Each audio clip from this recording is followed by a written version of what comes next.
بسم اللہ الرحمن الرحیم الحمد للہ رب العالمین والصلاة والسلام علی سید المرسلین نبینا محمد وعلی آلہ وصحبہ ومن تبعہم اجمعین اللہم اغفر لشیوخنا ولمشائخہم ولوالدینا ولوالدیہم وللمسلمین والمسلمات یا رب العالمین اللہم اصلح ولاۃ امرنا وثبت اقدامنا وتوفنا مسلمین اللہم انفعنا بما علمتنا وعلمنا ما ينفعنا وارزقنا علما ينفعنا به ونعوذ بك بعلم لا ينفع ونسألك بعلم لا ننسى۔ تو ہم لوگ یہ کتاب پڑھ رہے تھے، یہ امام نووی رحمہ اللہ کی کتاب ہے، الاربعین النوویہ کے نام سے مشہور۔ اس کتاب میں امام نووی رحمہ اللہ 40 حدیثیں نقل کیے ہیں جو اصول سے جڑی ہوئی ہیں، دینی اصول سے، جس میں دین ٹکا ہوا ہے۔ ہم لوگ 19 حدیث تک پڑھ لیے تھے، آج انشاءاللہ ہم لوگ 20 حدیث سے شروع کریں گے۔ 20 نمبر حدیث جو ہے اس کے راوی ابو مسعود عقبہ بن عمرو البدری رضی اللہ عنہ۔ ابو مسعود رضی اللہ عنہ زیادہ تو مشہور صحابی نہیں ہیں، لیکن بہت اونچے صحابی ہیں، پائے کے صحابی ہیں۔ ابو مسعود رضی اللہ عنہ یہ بدری صحابی تو نہیں ہیں، لیکن بدر میں شامل ہوئے تھے، بدر میں شامل ہوئے تھے،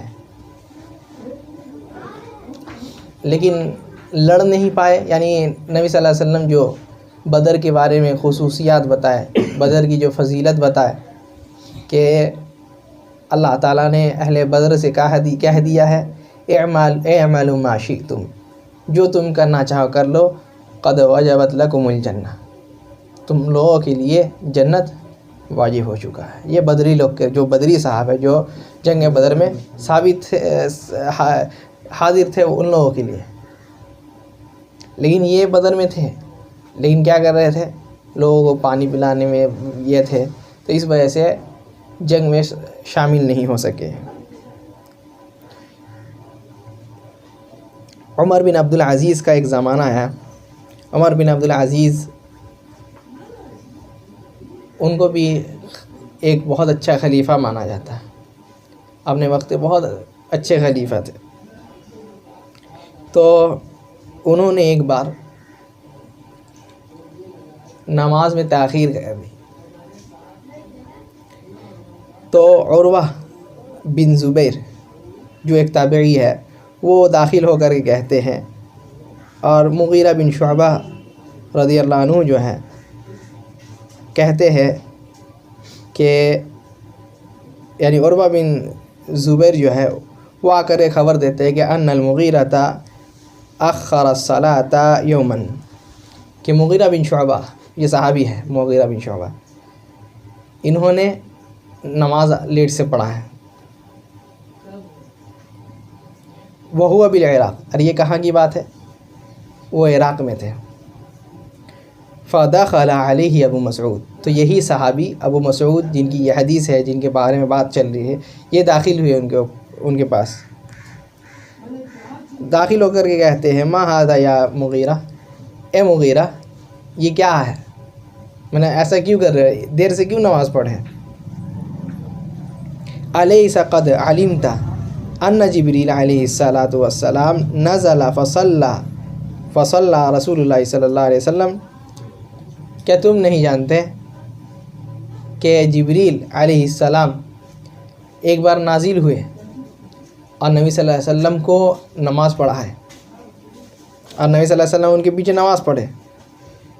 ثم صلی فصلی رسول اللہ صلی اللہ علیہ وسلم، ویسے ہی یعنی 5 وقت کا نماز جبریل علیہ السلام نبی صلی اللہ علیہ وسلم کو پڑھائے۔ پھر کہا بہذا امرت،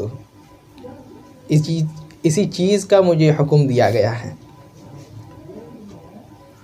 تو عمر عروہ سے کہتے ہیں اعلم ما تحدث، کہ سمجھ بوجھ کر کے بولو کیا تم بول رہے ہو، کیا تم بیان کر رہے ہو، کیا کون سی حدیث تم سنا رہے ہو۔ کیا جبریل نبی صلی اللہ علیہ وسلم کو نماز پڑھائے تھے آ کر کے؟ اور جبریل آ کر کے نازل ہوئے تھے اور نبی صلی اللہ علیہ وسلم کو نماز پڑھائے تھے؟ نبی صلی اللہ علیہ وسلم کو وقت سکھانے والے جبریل ہیں؟ کہتے ہیں ہاں ایسا ہی ہے۔ تو کہتے ہیں کہ اس حدیث میں یہ ہے کہ ایک دن جبریل آئے تھے پہلے وقت میں، یعنی جیسے آج عصر کا وقت ہے، عصر کے پہلے وقت میں آئے تھے علیہ السلام، عصر کے پہلے وقت میں آئے تھے آج کے دن، کل کے دن عصر کے آخری وقت میں آئے تھے، اور فرمایا الوقت ما بین ھذین، وقت جو ہے یہاں سے یہاں تک ہے، بس اس کے بعد جو نماز پڑھے گا اس کی نماز قضا ہو جائے گی، اور اس سے پہلے جو نماز پڑھے گا یعنی ظہر کی اتنا سے اتنا وقت بتا دیے، عصر کے اتنے سے اتنے وقت بتا دیے، مغرب کے عشاء فجر سب کا وقت بتا دیے، اور بول دیے کہ اس سے پہلے جو پڑھے گا اس کی نماز نہیں ہوگی، اس کے بعد جو پڑھے گا اس کی نماز قضا ہو جائے گی۔ وہ ایک دن سے پائے تھے، یہاں تو ہر 2 دن دن چینج ہوتا ہے، 2 دن کے بارے میں سال میں تو ہر دن چینج ہوتا ہے۔ نہیں، جیسے سورج کا یہ ہوتا ہے ویسے سورج کا طریقہ بتائے تھے، سورج کے حصے۔ اس کے بعد یہ ابو مسعود رضی اللہ عنہ کہتے ہیں کہ کنت اضرب غلاما لی، ایک دن کیا ہوا، میں کسی وجہ سے اپنے غلام کو مار رہا تھا، فسمع من خلفی صوتا، تو میں نے ایک آواز سنی، میرے پیچھے سے ایک آواز آئی، کیا؟ اعلم یا ابا مسعود للہ اقدر علیک منک علیہ، اے ابو مسعود یہ جان لو کہ اللہ تعالیٰ اس سے زیادہ تم پر قدرت رکھتا ہے، یعنی جیسے تم غلطی ہونے پر اس کو سزا دے رہے ہو ویسے اللہ تعالیٰ بھی تمہارے غلطیوں پر پکڑ کر سکتا ہے، تمہیں بھی سزا دے سکتا ہے۔ تو کہتے ہیں فَوَحُرٌ لِوَجْهِ اللَّهِ، یہی سن کر کے ان کے ہاتھ میں جو اس سے مار رہے تھے وہ گر گیا۔ کہتے ہیں فَوَحُرٌ لِوَجْهِ اللَّهِ، اے اللہ کے رسول صلی اللہ علیہ وسلم یہ اس کو ہم آزاد کر دیجیے، یہ آزاد ہو گیا، یعنی معاف کر دیے، لیکن اور ایک چیز کیا ہے، اس کو آزاد بھی کر دیے۔ تو کہتے ہیں نبی صلی اللہ علیہ وسلم اما لو لم تفعل للفحتک النار، کہ اگر تم ایسا نہیں کرتے تو ہو سکتا تھا کہ تم جہنم میں چلے جاؤ، اللہ تعالیٰ بھی تم اس سے انتقام لے رہے ہو، اس کو سزا دے رہے ہو، اللہ تعالیٰ بھی تمہیں سزا دے کر کہاں دے جہنم میں، لیکن تم اس کو معاف کر دیے، تم اس کو آزاد کر دیے، اللہ تعالیٰ تم کو جہنم سے آزاد کر دیے۔ یہ ابو مسعود رضی اللہ عنہ ہے۔ تو یہ ابو مسعود رضی اللہ عنہ حدیث سناتے ہیں کہ نبی صلی اللہ علیہ وسلم نے فرمایا ان مما ادرک الناس من کلام النبوۃ الاولی اذا لم تستحی فاصنع ما شئت، کہ لوگ جو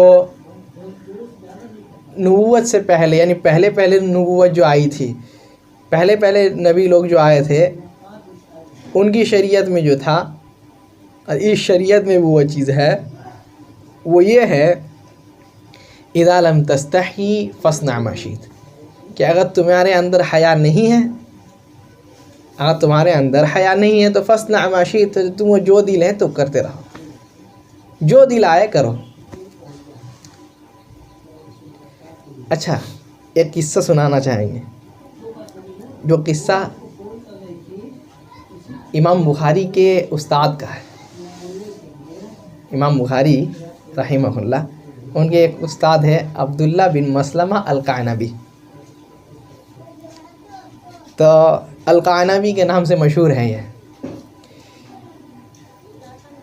یہ جو تھے، کچھ علماء ذکر کرتے ہیں کہ یہ جو تھے یعنی امام بخاری کے جو یہ ہے، یہ پہلے بہت بدمعاش قسم کے تھے، جو آج ہم لوگ دیکھتے ہیں، یعنی محلے میں جیسے لوفر لڑکا لوگ ہوتا ہے وہ ایسے تھے،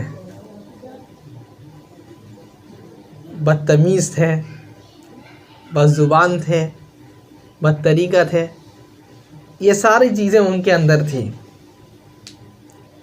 تو ایک بار وہی نکلے مستی کرنے کے لیے، چلو کسی کو پریشان کریں گے،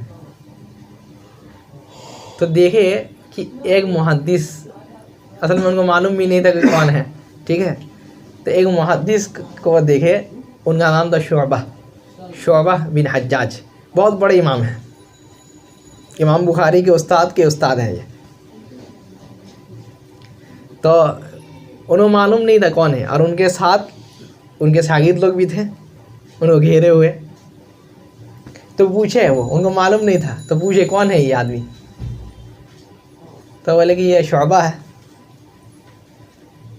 تو لے کہ تو یہ کون ہے جو آدمی لوگ ایسی گھیر کر کے لے کر کے چلے، ایسے ہی لگ رہا ہے کہ کوئی بہت بڑا شخصیت ہے، سب مل کر گھیر کے آ رہا ہے، کیا کرتا ہے یہ بندہ؟ تو کہتے ہیں یہ محدث حدیث سناتے ہیں، یہ محدث ہے، یہ حدیث سناتے ہیں، تو چلے جاتے ہیں، بولے کیا حدیث ہوتا ہے ہم بھی دیکھیں ذرا، ہاں ہم بھی سبق سکھائیں کون ہے یہ، ہم سے اچھی بات بولنے لگ گیا کیا کہ لوگ اس کے ساتھ گئے، چلے گئے، جا کر کے آتے تھے، کہتے حدیث نہیں، اب حدیث سناتے، اب محدث ہے تو ہم کو بھی حدیث سنائیے۔ شعبہ رحمہ اللہ اس کو اوپر سے نیچے تک دیکھتے ہیں، یہ کیا حدیث سنے گا، یہ پورا لگ رہا ہے اٹھائی گرا ٹائپ کا، اس کو کیا حدیث سنائیں ہم، جس کو طریقہ نہیں معلوم ہے اس کو کیا حدیث سنائیں۔ اچھا پھر بھی ایسا حدیث نہیں، مجھے حدیث سنائیے، منع کر دیے، نہیں سنائیں گے تم کو، تو اپنا جیب سے چاقو نکال لیے، بولے حدیث سنائے، اب چلے گا، ہو گیا، حدیث سنائیے گا یا پھر جائیے گا، بس دو ہی آپشن ہیں، یا تو حدیث سنا دیجیے بچ جائیے گا، یا تو بس خلاص، چاقو نکال کر کے۔ تو اس وقت میں جب شعبہ رحمہ اللہ دیکھتے ہیں کہ اس آدمی کو حیا کی ضرورت ہے، تمیز کی ضرورت ہے اس بندے کو، تب یہ والی حدیث پڑھتے ہیں اپنی سند سے، کہتے ہیں حدثنی منصور، کہ مجھے حدیث سنانے والے میرے استاد منصور ہے، منصور ابن المعتمر، کہتے ہیں حدثنی ربعی، ہم کو حدیث سنانے والے میرے استاد ربعی ہیں، اور ان کو حدیث سنانے والے کون ہیں؟ یہی نبی صلی اللہ علیہ وسلم کے صحابی ابو مسعود رضی اللہ عنہ۔ اور پھر یہی والی حدیث پڑھتے ہیں ان مما ادرک الناس من کلام النبوۃ الاولی اذا لم تستحی فاصنع ما شئت، اگر تم کو حیا نہیں ہے جو چاہے کرو، کوئی بات نہیں۔ تو یہ حدیث جو ہے ان کے دل میں لگتی ہے، یہ حدیث ان کے دل میں لگتی ہے، جا کر کے یعنی وہ کب آ جاتے، چلے جاتے دوڑ کے گھر،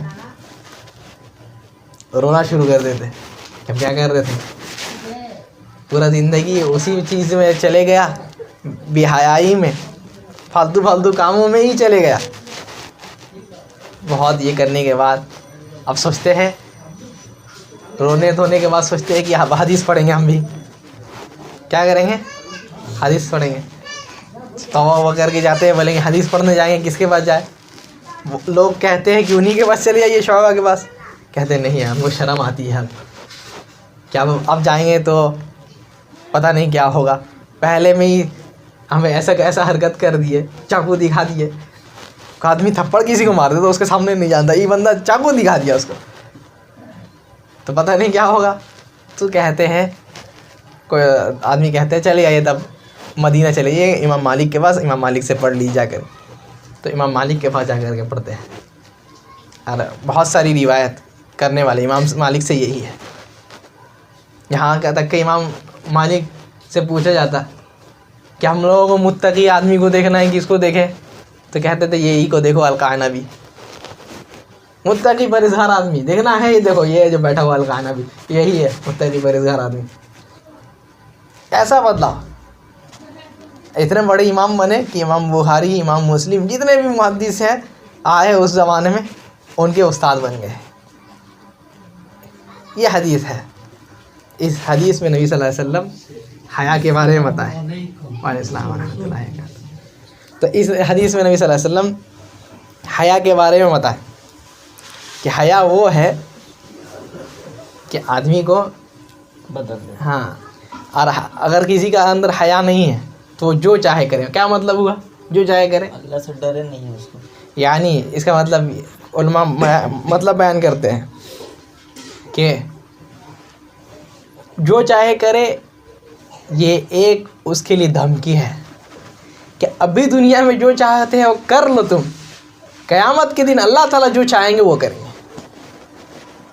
ہاں, دنیا میں جو کرنا ہے حیا نہیں ہے, بے حیا ہے آدمی, جو چاہے کر لو, قیامت کے دن اللہ تعالیٰ جو چاہیں گے وہ کریں گے. جس عذاب میں چاہیں گے مبتلا کریں گے, جہنم کے جس حصے میں پھینکنا چاہیں گے پھینک دیں گے. یہ دھمکی ہے. تو بہت سارے علماء یہ کہتے ہیں. تو یہ ہے حیا, جس کے بارے میں نبی صلی اللہ علیہ وسلم حکم بھی دیا.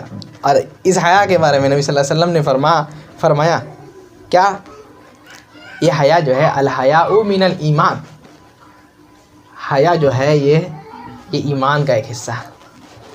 یہاں تک کہ ایک صحابی کہتے ہیں الحیاء والایمان قرینا جميعا, حیا اور ایمان اللہ تعالیٰ ایک اس کو دونوں کو جوڑ کر کے رکھ دیے.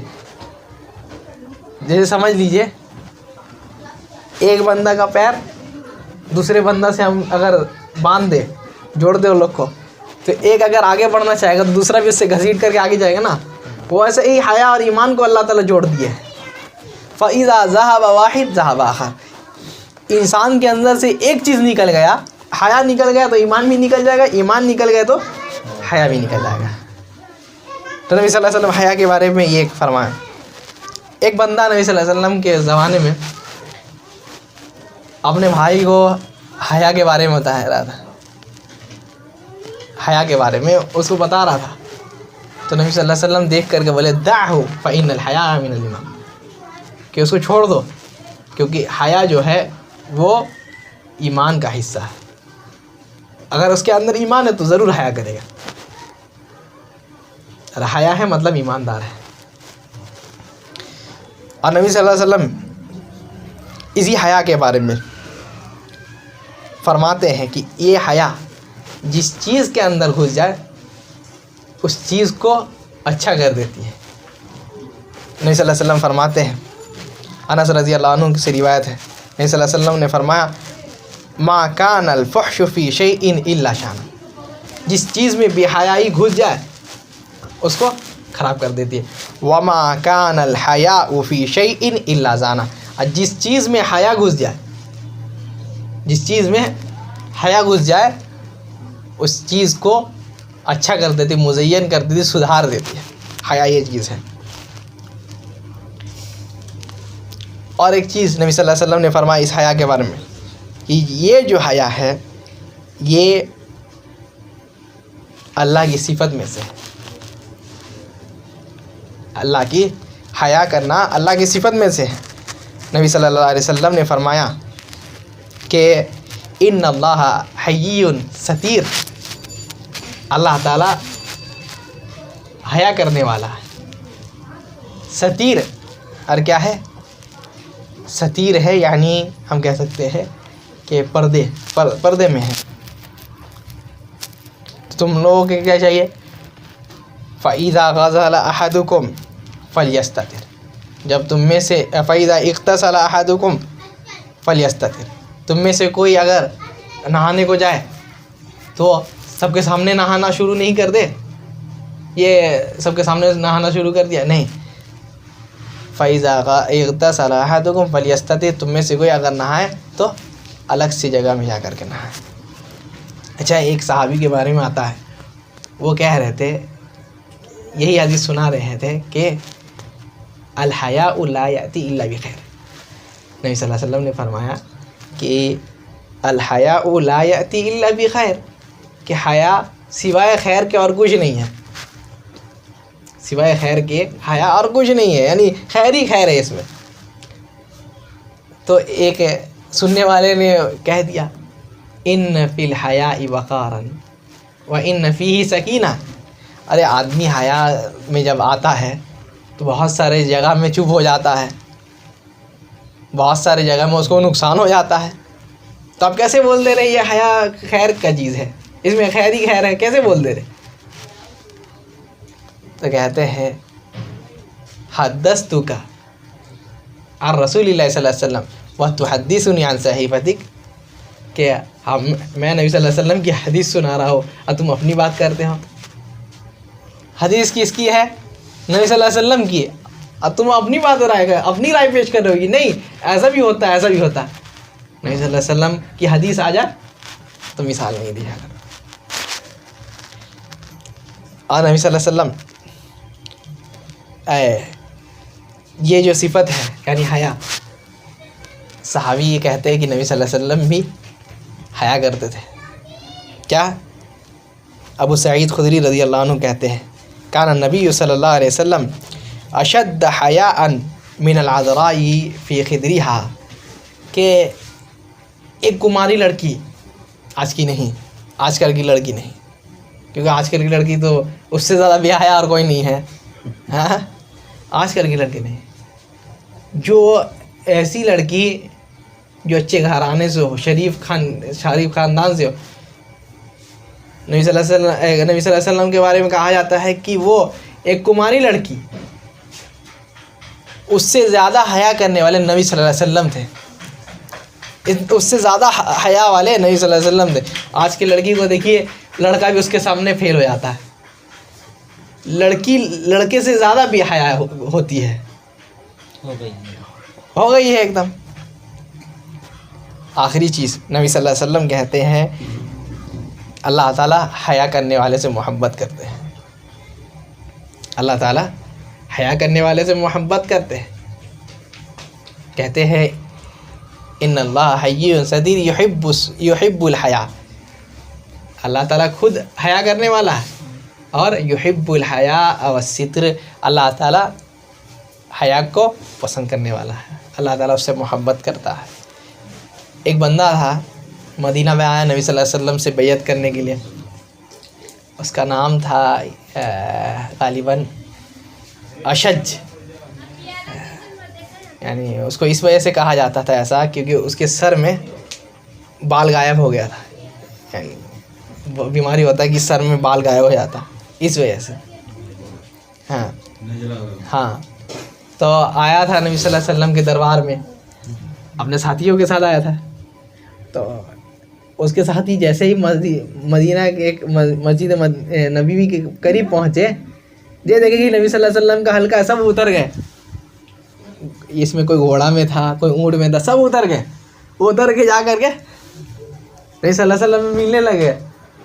لیکن یہ اللہ کا بندہ ایک ہے کہ وہ آرام سے اترا، خود کا بھی سواری کو باندھا، دوسرا کے بھی سواری کو باندھا، ٹھیک ہے۔ وہ لوگ کیا ہے چلے گئے سب کچھ چھوڑ کر کے، بہت محبت میں چلے گئے نبی صلی اللہ علیہ وسلم سے ملنے کے لیے، جا کر کے نبی صلی اللہ علیہ وسلم سے ملنے لگے، بیعت کرنے لگے۔ یہ بندہ کیا کرتا ہے، سب کو باندھتا ہے، اس کے بعد آتا ہے وضو کرتا ہے، پھر نماز پڑھتا ہے، اس کے بعد پھر نبی صلی اللہ علیہ وسلم کے پاس جاتا ہے۔ ہاں نبی صلی اللہ علیہ وسلم کہتے ہیں ان فیک لخصلتین، تمہارے اندر دو چیزیں ہیں جس کو یحبہم اللہ، جس کو اللہ تعالیٰ بھی پسند جس کو اللہ تعالیٰ پسند کرتے ہیں، جس کو جو چیزیں ہیں تمہارے اندر جس کو اللہ تعالیٰ پسند کرتے ہیں، سارے آئے اسی کے قبیلے سے، کسی کو نبی صلی اللہ علیہ وسلم نہیں بولے، اس بندے کو جو آرام سے آیا، ٹھیک ہے، اس کو بولے کہ تمہارے اندر دو چیزیں ہیں جس کو اللہ تعالیٰ پسند کرتے ہیں، الحیا، پہلی چیز ان میں سے حیا ہے، دوسری چیز ہے حلم، یعنی کوئی بھی چیز اگر کرتے ہو تو سوچ سمجھ کر کے کرتے ہو، یہ نہیں کہ ہاں جوش میں آ گیا کچھ بھی کر دی، نہیں، سوچ سمجھ کے کرنا۔ نبی صلی اللہ علیہ وسلم یہ حیا کے بارے میں بتاتے ہیں۔ اچھا، حیا بھی دو قسم کی ہوتی ہے۔ ایک حیا جو انسان کے فطرت میں حیا ہوتی ہے، وہ حیا کیا ہے کہ آدمی جب بھی کوئی گناہ کرنا ہے، یعنی کوئی خراب کام ہے جو فطرت میں ہے آدمی کے، تو کیا ہے چھپ کر کے کرے گا۔ پہلے دیکھ لیجئے، کوئی آدمی پہلے میں سمجھ لیجیے سگریٹ نہیں کھایا ہے، اس کو بولیے تو خراب لگے گا، چھپ کر کے پیے گا اپنے دوسروں کے ساتھ، پھر کرتے کرتے اس کے بعد بے حیا ہو جاتا ہے تو سامنے بھی پینے لگتا ہے، وہ الگ بات ہے، لیکن یہ فطرتی ہے۔ اور ایک حیا جو ہے وہ کسبی ہے، یعنی اس کو آدمی کما سکتا ہے، اس حیا کو آدمی پا سکتا ہے۔ اگر حیا کرنے لگے، اللہ کے اس سے بچنے لگے تو آدمی وہ حیا پا جاتا ہے۔ جیسے کہ یہ واقعہ سنائے تھے، یہ جو امام بخاری کو استاد تھے، کیسے کمائے حیا کو؟ ہر چیز سے بچتے رہے، گناہوں سے بچتے رہے۔ اصل حیا یہی ہے کہ آدمی گناہوں سے بچ جائے۔ جو چیز آدمی اکیلے میں کرنے سے، جو چیز آدمی سب کے سامنے سے کرنے سے حیا پاتا ہے کہ اب وہ دیکھ لے گا تو کیا بولے گا، تو اکیلے میں کوئی نہیں ہے، جب اللہ تعالیٰ دیکھ رہا ہے تب یہی سوچ کر کے بچ جائے کہ اللہ تعالیٰ دیکھ رہے ہیں، بس یہی حیا۔ اپنے آپ کی حفاظت کرے گا ہر گناہوں سے، اور وہ کام کرے جس کو اللہ تعالیٰ جس کا اللہ تعالیٰ حکم دیا ہے، بس، اور کوئی کسی چیز کی ضرورت نہیں۔ اس کے بعد نبی صلی اللہ علیہ وسلم کی دوسری حدیث، یعنی 21 نمبر حدیث، اس کے راوی ابو عمرو سفیان بن عبداللہ ہے۔ یہ بھی صحابی جو ہے زیادہ مشہور نہیں ہے۔ بہت سارے صحابی ہوتے ہیں جو مشہور نہیں ہوتے زیادہ، بہت سارے صحابی ہیں ایسا یہ مشہور نہیں ہے، جن کے بارے میں بہت کمی حدیث آئی ہے۔ بہت سارے صحابی کے بارے میں فضیلتیں نہیں ہیں، ان کی سیرت کے بارے میں جانتا نہیں، کہیں یہی جاننا ہے کہ وہ آدمی آئے نبی صلی اللہ علیہ وسلم سے بیعت کے بس، اور کچھ ان کے زندگی میں معلوم نہیں ہے، کیا کیے کیا نہیں کیے کچھ نہیں معلوم نہیں۔ بہت سارے صحابی ایسا ہوتے ہیں، لیکن وہ سب سے بڑی بات کیا ہے، وہ صحابی ہے۔ ہاں، وہ صحابی ہے، بس یہی ان کے عدالت کے لیے کافی ہے کہ وہ صحابی ہے۔ اس بندے سے بہتر اور کوئی ہو ہی نہیں سکتا۔ تو یہ جو صحابی ہے، یہ ایسے صحابی ہے نا جو کچھ ایسے بھی روایت کی ہے حدیث جو اور کوئی نہیں روایت کرنے والا نہیں ہے۔ بہت سارے ہوتے تھے، جیسے ہم لوگ ابھی کہنے لگے، جو نہیں ہے وہ نہیں سنا سکتا۔ ہو سکتا ہے ایک بندہ آ گیا، نیا بندہ کبھی نہیں آیا تھا، آج ایسا چیز سن کر کے یاد کر لیا جو کوئی یاد نہیں کر پایا، سب بھول گیا، ہو سکتا ہے آرام سے۔ یہ صحابی بہت سارے چیزیں یاد رکھے تھے۔ اچھا، ایک بار نبی صلی اللہ علیہ وسلم سے پوچھتے ہیں کہ اللہ کے رسول صلی اللہ علیہ وسلم کہ ایسی کوئی چیز بتائیے جو آپ میرے اوپر خوف کھاتے ہیں، ایسی چیز مجھے بتائیے جو آپ میرے اوپر خوف کھاتے ہیں، کہ ڈرتے ہیں کہ میں اس کے اندر پڑ جاؤں۔ ما تخاف علیہ، اے اللہ کے رسول صلی اللہ علیہ وسلم آپ کون سی چیز میرے اوپر ڈرتے ہیں کہ میں اس کے اندر پڑ جاؤں، کس گناہ سے؟ تو کہتے ہیں نبی صلی اللہ علیہ وسلم اپنی زبان پکڑ کے کہ اپنا اس کی حفاظت کرنا، ٹھیک ہے، اپنے زبان پکڑ کے نبی صلی اللہ علیہ وسلم کہتے ہیں کہ اپنے زبان کی حفاظت کرنا۔ اسی چیز کا ڈر ہے کہ اپنے زبان کو غلط استعمال کرنے لگ جاؤ اور جہنم میں چلے جاؤ۔ نبی صلی اللہ علیہ وسلم نے اکثر لوگوں کے بارے میں بتایا کہ یہ جہنم میں جاتے ہیں، وہ کیسے جاتے ہیں؟ الفم والفرج، یا تو زبان کی وجہ سے جاتا ہے یا تو شرمگاہ کی وجہ سے۔ یہی دو چیزیں ہیں جو آدمی کو اکثر جہنمی بنا دیتا ہے۔ کتنے لوگ صرف منہ کی وجہ سے، منہ خراب ہے اس وجہ سے جہنم میں جائیں گے، لیکن نبی صلی اللہ علیہ وسلم اپنے حدیث میں فرمائے تھے، انشاءاللہ وہ حدیث بعد میں بھی آئے گی۔ تو یہی صحابی ہے، وہ کہتے ہیں کہ نبی صلی اللہ علیہ وسلم سے میں نے سنا، وہ یہ ہے کہ نبی صلی اللہ علیہ وسلم سے میں ایک بار سوال کرنے کے لیے آیا اور کہا کہ اے اللہ کے رسول صلی اللہ علیہ وسلم قل لی فی الاسلام قولا لا اسألک احدا غیرک، اے اللہ کے رسول صلی اللہ علیہ وسلم مجھے کوئی اسلام کا ایسا چیز بتا دیجئے جو میں کر لوں، جس پر عمل کر لوں تو اور کسی سے پوچھنے کی ضرورت ہی نہیں پڑتی، یعنی ایسا عمل بتا دیجئے ہم کو جس میں ٹکا رہوں اور مجھے زیادہ کرنے کی ضرورت ہی نہیں پڑے، بس جو سیکھ لیے آپ سے پوچھ لیے بس، اور کسی چیز کا ضرورت نہیں۔ تو نبی صلی اللہ علیہ وسلم کہتے ہیں قل آمنت باللہ، کہو کہ میں اللہ پر ایمان لایا۔ قل آمنت باللہ، اللہ پر ایمان لایا، یعنی اللہ پر ایمان لانے کا مطلب کیا ہے؟ ساری چیزیں، ہاں، اللہ پر ایمان لانے مانا یعنی اس کے کتابوں پر، اس کے رسولوں پر، اس کے فرشتوں پر، ٹھیک ہے، جتنی بھی چیزیں قیامت کے دن پر، تقدیر کے اوپر، یعنی سب چیز اس میں آ گئی۔ توحید ہے اس کے اندر، ساری چیزیں کیا آ گئی؟ قل آمنت باللہ، کہو کہ میں اللہ پر ایمان لایا۔ یہی چیز اللہ تعالیٰ فرماتے ہیں۔ اور کیا ہے؟ قل آمنت باللہ ثم استقم، اسی میں ڈٹ جاؤ، استقامت، ڈٹ جاؤ اسی میں، مرتے دم تک اسی میں رہو۔ آمنت باللہ کہہ دو کہ ہم ایمان لے آئے اور اسی میں مرتے دم تک رہو۔ انہی کے بارے میں اللہ تعالیٰ فرماتے ہیں قرآن میں کہ ان الذین قالوا ربنا اللہ ثم استقاموا، جو یہ کہتے ہیں کہ اللہ تعالیٰ ہمارا رب ہے، ہم اللہ پر ایمان لائے، ثم استقاموا، اس پر ہی قائم ہو گئے، مرتے دم تک اسی میں رہے، اس سے ہٹے نہیں، تو کیا ہوگا؟ تتنزل علیہم الملائکہ، ان کے پاس فرشتے آئیں گے۔ اب یہ فرشتے کو آنا دو معنی بیان کیا جاتا ہے، ایک تو اس کے موت کے وقت میں آئیں گے، اور ایک تو جنت میں جب وہ لوگ جائیں گے تب آئیں گے۔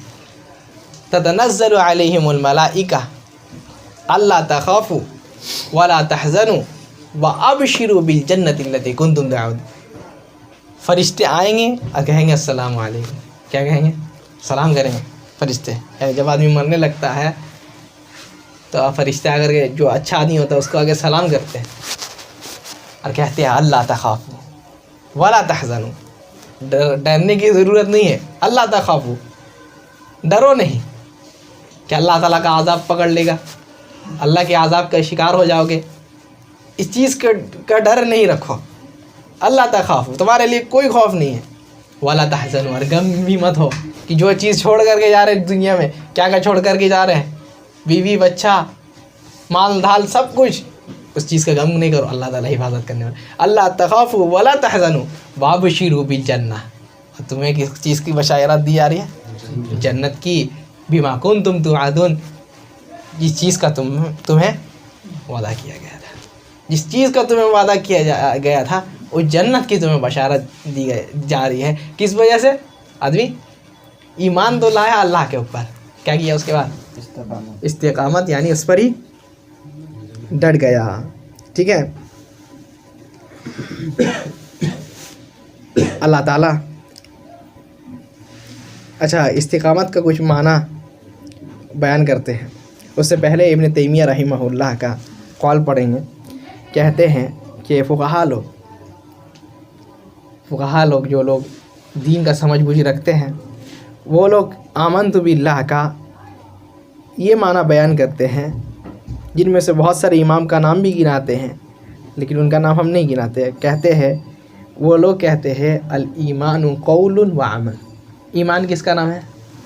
قول و عمل، قول کا اور عمل کا، یعنی آمنت باللہ کہہ دیا، ہم اللہ پر ایمان لیا ہے، منہ سے بول دیے، اب کیا ہے؟ اب میرا اوپر اس پر عمل کرے، یعنی نماز ہو گیا، روزہ ہو گیا، یہ سب ظاہری اعمال ہو گیا۔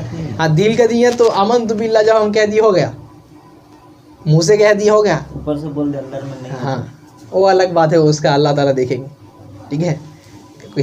کسی کو منہ سے کہہ دیا ہے لیکن دل میں نفاق ہے، دل میں وہ چیز نہیں ہے، اللہ تعالیٰ دیکھنے والا ہے، اللہ تعالیٰ قیامت کے دن اس کا بھی حساب لے گا، ٹھیک ہے۔ تو جو یہ کہتے منہ سے کہتے آمنت باللہ، ٹھیک ہے، میں ایمان لایا، تو اس کا کیا مطلب ہے؟ الایمان قول و عمل، ایمان کس کا نام ہے؟ قول اور عمل کا، یعنی عمل بھی کرنا ہے اور کہنا بھی ہے۔ قول باللسان، کہتے ہیں کہ منہ سے کہنا، جو آدمی زبان سے کہہ رہا ہے، اقرار کرنا کہ ہاں اللہ پر ایمان لائے، وَاعْتِقَادٌ بِالْقَلْبِ، اور یہی بات آ گئی کیا، دل پر عقیدہ رکھنا، دل سے بھی ماننا اس کو، دل سے بھی ماننا ہے اس کو. اور کہتے ہیں وَالْعَمَلُ بِالْجَوَارِحِ، اپنے جوارح یعنی بدن کے ہر اعضاء سے عمل کرنا، یہی ایمان کا یہ ہے. ٹھیک ہے، اس میں سب کچھ آ گئی، دل میں کیا آ گیا، اخلاص وغیرہ سب آ گیا، منہ سے ٹھیک ہے سب کچھ آ گیا، اس کے بعد جوارح سب کچھ آ گیا، سب چیز کا ڈیفینیشن بیان کر دیے. ایمان یعنی پورا ٹوٹل اپنے آپ کو اللہ کے سپرد کر دینا، اسی کا نام ایمان ہے. اچھا، استقامت کیا ہے؟ استقامت کہتے ہیں کہ ہی سلوک صراط المستقیم. استقامت جو ہے وہ سیدھا راستہ ہے جس کے بارے میں ہم لوگ دعا کرتے ہیں، اہدنا الصراط المستقیم. کیا ہے؟ اللہ تعالیٰ سیدھے مستقیم جو راستہ ہے، صراط المستقیم جو ہے اس کی طرف ہدایت دیتے. ہر نماز میں آدمی دعا کرتا ہے اہدنا الصراط المستقیم، وہی وہ راستہ ہے استقامت. اگر آدمی استقامت سے ہٹ گیا تو اس کا مطلب کیا ہے، اس راستے سے ہٹ گیا. اگر آدمی اس استقامت سے ہٹ گیا، اس میں عمل کرنا چھوڑ دیا، یعنی اس راستے پہ چلنا چھوڑ دیا، یہ اس کا مطلب ہے، یہ سیدھا راستہ ہے. ٹھیک ہے، تو یہی نبی صلی اللہ علیہ وسلم اس حدیث میں فرماتے ہیں کہ قل آمنت باللہ ثم استقم، اللہ پر ایمان لاؤ، کہہ دو کہ ہم اللہ پر ایمان لائے، ثم استقم، اور اس پر ہی قائم اور دائم ہو جاؤ، مرتے دم تک اسی میں رہو. ٹھیک ہے، اس کے بعد ہم لوگ دوسری حدیث میں آتے ہیں. دوسری حدیث کے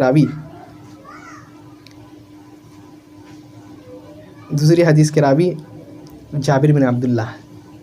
اچھا، جابر بن عبداللہ کون ہے؟ کوئی بتا سکتا ہے؟ جابر بن عبداللہ، یہ جابر اور ان کے ابا عبداللہ دونوں صحابی، عبداللہ بن عمرو بن حرم ان کا نام ہے. ٹھیک ہے، تو یہ جابر بھی صحابی ہے اور ان کے ابو بھی صحابی ہے. ان کے ابو بدر میں یہ بھی گئے تھے، بدر کے دن یہ بھی گئے تھے، لیکن ان کے ابو منع کر دیے، بولے کہ تم ابھی بچے ہو، تم جہاد نہیں کرو، اس لیے نہیں گئے. تو کہتے کہ ان کی 9 بہنیں ہیں. ان کی کتنی بہنیں تھیں؟ 9 بہنیں. تو اس وجہ سے بھی چھوڑ دیے کہ ہاں اگر ہم شہید ہو گئے، تم بھی شہید ہو گئے، تو گھر میں کون دیکھے گا، تو اس وجہ سے تم رہو ادھر. تو خود چلے گئے بدر میں. خیر، ان کے جو یہ ہے ابو ہے عبداللہ، وہ بدری ہے، لیکن یہ بن نہیں سکے. شہید جو لوگ مجاہد تھے ان کو پانی پلا رہے تھے، پانی بانٹ رہے تھے، یعنی ان لوگوں کا خدمت کر رہے تھے، لیکن جنگ میں شامل نہیں ہو سکے. اس کے بعد جنگ احد کا واری آیا. جنگ احد کا واری آیا. احد میں ان کے ابا شہید ہو گئے، عبداللہ. احد میں ان کے ابو شہید ہو گئے. کہتے ہیں اس کا فما تخلفت عن الجہاد، اس کے بعد سے اور کبھی یہاں سے ہم پیچھے نہیں رہے. یعنی ابو مر گئے، منع کرنے والا غائب ہو گیا، اب کوئی روک ٹوک ہی نہیں ہے، ہم اب جائیں گے ایک دم جاتے آرام سے جہاد کرنے. اس کے بعد کہتے ہیں ہم سارے جتنے بھی نبی صلی اللہ علیہ وسلم کے اس میں یہ ہوئے، جنگ ہوئے، غزوات ہوئے، سب میں ہم شریک ہوئے. تو یہ جابر بن عبداللہ. اچھا، یہ جابر بن عبداللہ جب ان کے یہ ابو شہید ہوئے، بہت سارے پریشانی ہوئی. آدمی سمجھ سکتا ہے، باپ مر گیا، وہ آدمی وہ بھی صحابی چھوٹے ہیں، اتنا عمر بھی نہیں ہوا کہ کچھ کرے. تو کہتے ایک بار ہم اسی چیز کی وجہ سے بیٹھ کر کے تھے، یعنی غم میں بیٹھ کر کے تھے. نبی صلی اللہ علیہ وسلم آ کر پوچھتے ہیں یا جابر لما انت منکسرا، اے جابر میں تمہیں ایسا دیکھ رہا ہوں کہ جیسے ٹوٹ گئے ہو. ہاں، آدمی مطلب غم میں ہوتا ہے تو ٹوٹ جاتا نا، وہی مطلب نبی صلی اللہ علیہ وسلم بولے کہ ایسا لگتا ہے کہ ٹوٹ گیا. آدمی بہت سارا آدمی اداس رہتا ہے، اس کے چہرے سے جھلکتا ہے، سمجھ میں آتا ہے کہ ہاں یہ آدمی پریشان ہے، بہت غمگین ہے. تو کہتے ہیں اے جابر مالی اراکا منکسرا، اے جابر میں تمہیں ٹوٹا ہوا کیوں دیکھ رہا ہوں، کیوں اداس بیٹھے ہو؟ کہتے ہیں یا رسول اللہ استشہد ابی، اللہ کے رسول صلی اللہ علیہ وسلم میرے ابو شہید ہو گئے احد میں، ٹھیک ہے، وَتَرَكَ عِيَالًا وَدَيْنًا، دو بڑی بڑی چیزیں چھوڑ کر گیا، پہلے تو بیٹی یا چھوڑ کر کے گیا اتنا 9 بیٹی، اور ودینا اور کیا ہے دین یعنی قرض چھوڑ کر کے گئے، دونوں چیزیں چھوڑ کر کے گئے۔ اب سمجھ میں نہیں آ رہا، گھر جاتے تو بہن لوگ کا چہرہ دیکھ کر کے رونا آتا، باہر آتے تو قرض والا آ گیا، قرض دے بھائی، سب جگہ سے پریشانی۔ تو کہتے ہیں اے نبی صلی اللہ علیہ وسلم اسی وجہ سے پریشان ہے، اسی وجہ سے پریشان ہے۔ تو کہتے ہیں افلا ابشرک، کیا میں تمہیں اس چیز کی بشارت نہیں سناؤں، اس چیز کے بارے میں نہیں بتاؤ، بما لقی اللہ بہ اباک، کہ جو تمہارے ابو کو اللہ تعالیٰ نے یہ کیا ہے، جو فضیلت اللہ تعالیٰ نے تمہارے ابو کو دیا ہے، جو نعمت اللہ تعالیٰ نے تمہارے ابو کو دیا، کیا میں وہ چیز نہ بتاؤ؟ کہتے ہیں بلا یا رسول اللہ، اللہ کے رسول صلی اللہ علیہ وسلم ضرور بتائیے۔ تو کہتے ہیں ما کلم احد قط الا من وراء حجاب، کہ اللہ تعالیٰ جتنے بھی اپنے بندے سے بات کرتے تو اپنے حجاب میں بات کرتے، اللہ کا ایک حجاب ہے، ٹھیک ہے، اگر حجاب ہٹا دے اللہ تعالیٰ تو کیا ہوگا، سب چیز نوری سے جل جائے گا، اللہ تعالیٰ کے اتنا یہ جلال ہے، تو اس حجاب کے اللہ تعالیٰ آر میں سب سے بات کر دے۔ لیکن اے جابر تمہارے ابو کو اللہ تعالیٰ نے جب زندہ کیا، فَكَلَّمَهُ كِفَاحًا، اللہ تعالیٰ نے ان سے بغیر حجاب کے بات کیا، اللہ تعالیٰ نے ان کو ایسا یہ کر دیا، ایسا معجزہ عطا فرمایا، ایسا کرامت عطا فرمایا کہ وہ بغیر کسی حجاب کے تمہارے ابو سے ملے، یعنی تمہارے ابو بغیر کسی حجاب کے اللہ تعالیٰ سے بات کیے، اللہ تعالیٰ سے ملے۔ اللہ اچھا کیسے ہے بھائی؟ وہ کہتے ہیں اللہ تعالیٰ ان سے پوچھتے ہیں یعنی تمہارے ابو سے، یا عبدی، اے میرے بندے، تمنا کرو، کیا چاہتے ہو مانگو دے دیں گے، کیا چاہتے ہو مانگو دے دیں گے۔ تو کہتے ہیں یا ربی، اے اللہ تعالیٰ، اے میرے رب، میں یہ چاہتا ہے تحیینی فاقتل فیک ثانیۃ، اللہ تعالیٰ ہم یہ چاہتے ہیں کہ آپ مجھے پھر سے حیات دے دیجئے، پھر سے ہم دنیا میں جائیں اور پھر سے قتل ہو کر کے آپ کے راستے میں قتل ہو کر کے پھر سے ہم شہید ہو جائیں، یہی چاہتے ہیں بس یہی چیز، یہ ایک تمنا ہے اللہ تعالیٰ۔ اللہ تعالیٰ پوچھتے ہیں اور کوئی تمنا، لیکن نہیں، اللہ تعالیٰ یہی ہے۔ تو جب کوئی مر گیا واپس آنے والا ہے، اللہ تعالیٰ کہہ دیے ہے کہ جو مر گیا وہ اب الگ زندگی میں چلے گا، وَمِن وَرَائِهِمْ بَرْزَخٌ إِلَىٰ يَوْمِ يُبْعَثُونَ، اس کے اور زندوں کے درمیان میں اللہ تعالیٰ نے برزخ ایک دیوار پیدا کر دیا، آپ کوئی اس دیوار کو چھلانگ لگا کر کے نہیں آ سکتا، آپ کو اس دیوار کو چھلانگ، کوئی مردہ ہے وہ زندہ ہو کر کے اگر آ سکتا ہے تو اللہ تعالیٰ اس صحابی کے ابو کو زندہ کر کے یہ کر دیتے ہیں۔ اچھا یہی صحابی ہے، نبی صلی اللہ علیہ وسلم سے سنتے ہیں اذا خاطب احدکم المرأة فإن استطاع ان ينظر الى ما يدعو الى نکاحها فلیفعل، کہ تم میں سے کوئی اگر اس چیز کی اطاعت رکھتا ہے کہ اور یہ چیز چاہتا ہے کہ کسی کو خطاب کرے، چاہتا ہے یعنی کسی لڑکی کو خطاب کرے، اس سے نکاح کا پیغام دے اس کو، ٹھیک ہے، تو اگر یہ کر سکتا ہے کہ جس چیز سے نکاح آسانی ہو جائے یعنی نکاح کر لے تو اس کو کرنا چاہیے، ٹھیک ہے، یعنی اگر ضرورت ہے دیکھنے کی تو دیکھ سکتا ہے آرام سے، کوئی حرج نہیں ہے دیکھنے میں۔ نبی صلی اللہ علیہ وسلم کئی صحابی کو بتائے کہ اگر نکاح کرنا تو فلینظر الیہا، کہ اس کے طرف دیکھ لو، ایک صحابی کو نبی صلی اللہ علیہ وسلم یہی بات بتائے۔ اس کے بعد وہ صحابی کہتے ہیں وَلَقَدْ تَزَوَّجْتُ بِدْعًا وَثَلَاثِينَ سَبْعِينَ، کہتے ہیں کہ میں اس کے بعد نبی صلی اللہ علیہ وسلم نے جب یہ کہا تھا کہ جاؤ دیکھ لو شادی کرنی ہے، نکاح کرنا ہے، اس کو دیکھ لو جس سے نکاح کرنا. کہتے ہیں وَلَقَدْ تَزَوَّجْتُ بِدْعًا، یعنی میں نے کئیوں سے شادی کیا اس کے بعد. ٹھیک ہے، 6-7 عورتوں سے شادی کیا، یعنی ایک کے مرنے کے بعد ایک سے کر لیا، پھر ایک کے مرنے کے بعد ایک سے کر لیا، ایسے کرتے کرتے بہت کر لیے. لیکن کہتے ہیں کہ اس سے زیادہ محبوب جس کو نبی صلی اللہ علیہ وسلم بولے تھے دیکھ لو، اس سے زیادہ محبوب اور کوئی نہیں تھے. ہاں، اس سے زیادہ محبت ہم کو کسی اور سے نہیں تھی. نبی صلی اللہ علیہ وسلم کی یہ سنت پہ عمل کرنے کا فائدہ. تو یہی نبی صلی اللہ علیہ وسلم کی حدیث سن لیے. کہتے ہیں ہم کو اب کیا ہے، کسی کو خطب تو جاریہ تب. تو میں نے ایک لڑکی کو، عورت تھی، ٹھیک ہے، حدیث میں آتا ہے صحیح ہے بات، یعنی اس کی پہلے سے شادی ہو گئی ہوئی تھی، اس سے شادی کر لی تھے اور سن لیے نبی صلی اللہ علیہ وسلم سے. ٹھیک ہے، جا کر کے نکاح کا پیغام دے کر کے سن لیے نبی پیغام دے دیے، جا کر کے نکاح کر لیے. یہاں نبی صلی اللہ علیہ وسلم کو پتہ نہیں ہے، نبی صلی اللہ علیہ وسلم کو یہاں پتہ نہیں ہے کہ نکاح کر لیا بندہ. اچھا، نکاح کر لیے. ایک بار جنگ میں جا رہے تھے، تو تھوڑا دیر سے آ گئے. جنگ میں جانے سے تھوڑا دیر سے آ گئے، یعنی سب حاضر ہو گئے، وہ تھوڑا لیٹ کر کے آئے.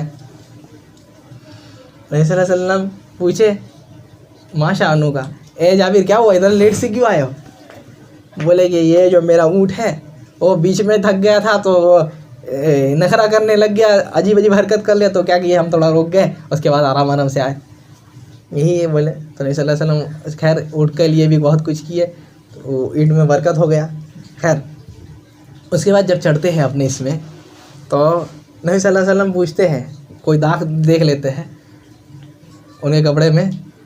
یعنی تب یہ جب شادی ہوتی تھی کچھ یہ ہوتا تھا، ٹھیک ہے، داغ لگایا جاتا تھا، جس سے سمجھ میں آیا کہ ہاں ادھر نیا عورت کے لیے ہوتا تھا، لیکن عورت کے بعد جاتا ہے تو لگ جاتا ہے بندے کے اوپر. تو اسی کی وجہ سے نبی صلی اللہ علیہ وسلم دیکھیے تو پوچھے تزوجت یا جابر، اے جابر نکاح کر لیے ہو؟ نبی صلی اللہ علیہ وسلم کو اب بھی معلوم چلا، ہاں معلوم ہی نہیں تھا نبی صلی اللہ علیہ وسلم کو. نبی صلی اللہ علیہ وسلم سے سنے کہ اگر نکاح کرنا ہے تو دیکھ لو اس کو، اور نبی صلی اللہ علیہ وسلم کو یہ معلوم نہیں کہ بندہ نکاح کر لیا. کہتا ہے نعم یا رسول اللہ، ہاں اللہ کے رسول نکاح کر لیا. نبی صلی اللہ علیہ وسلم پوچھتے ہیں کہ بکرن ہم صحیح یہ بات کہ کماری لڑکی سے کیے ہو یا غیر کماری سے، یعنی جو بیوہ تھی یا پھر مطلقہ جو بھی تھی، کماری لڑکی ہے یا اس سے پہلے اس کا نکاح ہو چکا تھا؟ تو کہتے ہیں نہیں، اللہ کے رسول سے یہ بات ہے، یعنی اس سے پہلے اس کا نکاح ہو چکا تھا. تو نبی صلی اللہ علیہ وسلم کہتے ہیں کہ فَهَلْ لَا بِكْرًا تُلَاعِبُكَ وَتُلَاعِبُهَا وَتُضَاحِكُكَ وَتُضَاحِكُهَا، کماری لڑکی سے کیوں نہیں کیے؟ تُلَاعِبُكَ وَتُلَاعِبُهَا، تم اس کے ساتھ کھیلتے وہ تمہارے ساتھ کھیلتی، تم اس کے ساتھ ہنستے وہ تمہارے ساتھ، یعنی دونوں ہنسی مذاق چلتے رہتا، آرام سے زندگی کٹ جاتا. لیکن یہ صحابی کہتے ہیں کہ اللہ کے رسول صلی اللہ علیہ وسلم ان لی اخوات، ان سے کہا کہ اللہ کے رسول صلی اللہ علیہ وسلم میری چھوٹی چھوٹی بہنیں ہیں، میری چھوٹی چھوٹی بہنیں ہیں، اگر انہی کے جیسا کسی چھوٹا کو لا لے، کماری کو لا لے، اسی کے ساتھ کھیلنے رہ جاتی تو بس میرا تو بیڑا غرق ہو گیا. شادی کس لیے کی ہے اور کیا ہو گیا، وہ بھی کھیلنے لگ گئی، اب کھانا کون بنائے گا، یہ کون کرے گا، وہ کون کرے گا، کیا ہو گیا، اور سر درد ہو گیا. تو اس لیے کیا کیے اللہ کے رسول صلی اللہ علیہ وسلم، ہم ایک اس سے یہ بات یعنی جو شادی شدہ تھی اس سے کر لیے. تو کیا ہے، کس وجہ سے کہتے ہیں کہ لیُعَدِّبَہا، تاکہ وہ جو ہے میرے جو بہنیں ہیں اس کو ادب سکھائے، وَتَقُومُ عَلَيْهِمْ، اور اس کی نگرانی کرتے رہے کہ وہ خراب کام نہ کرنے لگ جائے. ٹھیک ہے، اس کو اچھا سے تعلیم دے، اچھے سے ادب سکھائے. نبی صلی اللہ علیہ وسلم کچھ نہیں بولے. کیا معلوم چلا اس حدیث سے؟ آج جتنی بھی جو عورت ہے، ٹھیک ہے، کوڑیا لوگ، ہم ایسے بولے کوڑیا لوگ، ٹھیک ہے، جو کہتی ہے کہ نہیں گھر میں کام کرنا یہ فرض نہیں ہے، کوئی ضروری نہیں ہے. نبی صلی اللہ علیہ وسلم کے صحابی کس لیے نکاح کر رہے ہیں؟ بہن کی وجہ سے. کہ بہن اچھا سے ادب سیکھ لے، اچھا سے تعلیم حاصل کر لے، ٹھیک ہے. نبی صلی اللہ علیہ وسلم اس پہ چپ ہے، نہیں بولے کہ نہیں اپنا لیے نکاح کرنا چاہیے تھا.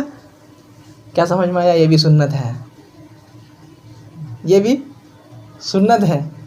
لیکن اللہ تعالیٰ جس کو نیکی سے محروم کر دے اس کو کون روک سکتا ہے بھائی. تو یہ صحابی نکاح کر لیے اور اتنا یہ کر لیے. نبی صلی اللہ علیہ وسلم کو معلوم نہیں ہے، پوچھے تو سمجھ میں آیا کہ نہیں. اور اپنا یہ بھی بتا دیے، وجہ بھی بتا دیے کہ اللہ کے رسول صلی اللہ علیہ وسلم یہ وجہ ہے، میری چھوٹی چھوٹی بہنیں، اور یہ وجہ ہے تاکہ وہ ان کو ادب سکھا سکے اور ان کی اچھا سے یہ دیکھ بھال کر سکے، اس وجہ سے کیے. نبی صلی اللہ علیہ وسلم دعا دیتے ہیں بارک اللہ لک، اللہ تعالیٰ تم کو برکت دے. نبی صلی اللہ علیہ وسلم یہ دعا ان کے لیے فرماتے ہیں. تو یہ جابر رضی اللہ عنہ ہے، یہی حدیث بیان کرتے ہیں کہ ان رجلا سأل، ایک آدمی نبی صلی اللہ علیہ وسلم کے دربار میں آ کر کے سوال کرتا ہے. دوسری حدیث میں صراحت ہے کہ وہ صحابی نعمان بن قوقل ہے، نعمان بن قوقل ہے. آ کر کے کہتے ہیں اللہ کے رسول صلی اللہ علیہ وسلم، اور یہ اس سے سمجھ میں آتا ہے صحابی لوگ نبی صلی اللہ علیہ وسلم کے پاس کتنا آتے تھے. ہاں تو ہم لوگ کو کہاں جانا چاہیے بھائی؟ آج تو نبی تو نہیں ہے نا، کس کے پاس جانا چاہیے؟ جو نبی کے وارث لوگ ہیں، علماء لوگ جو ہیں ان کے پاس جانا چاہیے. اللہ تعالیٰ یہی بات قرآن میں فرماتے ہیں فاسألوا اہل الذکر ان کنتم لا تعلمون، جو اگر تم نہیں جانتے تو اہل ذکر یعنی علماء سے پوچھو، اہل علم جو ہے ان لوگوں سے رابطہ کرو، ان لوگوں سے پوچھو. اچھا تو آتے ہیں صحابی، آ کر کے پوچھتے ہیں کیا؟ اللہ کے رسول صلی اللہ علیہ وسلم ارأیت ان صلیت مکتوبات وصمت رمضان، اللہ کے رسول صلی اللہ علیہ وسلم آپ کی کیا رائے ہے اگر ہم نماز بھی پڑھ لیے جو فرض ہے، وصمت رمضان، اور رمضان کے روزے بھی رکھ لیے. دونوں چیز اس کی فضیلت کے بارے میں بات ہو چکی ہے، ٹھیک ہے. نماز فرض ہے، ٹھیک ہے، اللہ تعالیٰ نے 5 وقت کی نماز فرض کر دی ہے. جو پڑھے تو کیا ہوگا؟ ہاں کیا ہوگا؟ ثواب ہوگا، یہ فرض ہے. اور نبی صلی اللہ علیہ وسلم کہتے ہیں کہ قیامت کے دن 8 باب ہوں گے، 8 دروازے ہوں گے جنت کے، ان میں سے ایک دروازہ کس کا ہوگا؟ باب الصلاۃ یعنی نماز کا. کہتے ہیں دعی من ابوابہا، تو جو نماز پڑھنے والا ہوگا فمن کان من اہلہ، تو جو نماز پڑھنے والا سا ہوگا تو اس کو نماز کی جو دروازہ ہے، نماز کا جو دروازہ وہ بلائے گا، اسی سے وہ جنت میں داخل ہو جائے گا، ٹھیک ہے. اچھا جہاں اگر نماز نہیں پڑھے تو کہاں دیا جائے گا؟ جہنم میں پھینک دیا گیا، ٹھیک ہے. پوچھا جاتا ہے جہنمی لوگ سے ما سلککم فی سقر، کس وجہ سے جہنم میں ہو بھائی؟ کیا کہتا ہے؟ لم نک من المصلین. ہاں سب کچھ کر لیے لیکن نماز نہیں پڑھے. نماز نہیں پڑھنے سے کہاں جائے گا؟ جہنم میں، ٹھیک ہے. اس کے بعد کیا ہے؟ رمضان کے روزے، روزہ کے بارے میں بھی فضیلت گزر گئی ہے.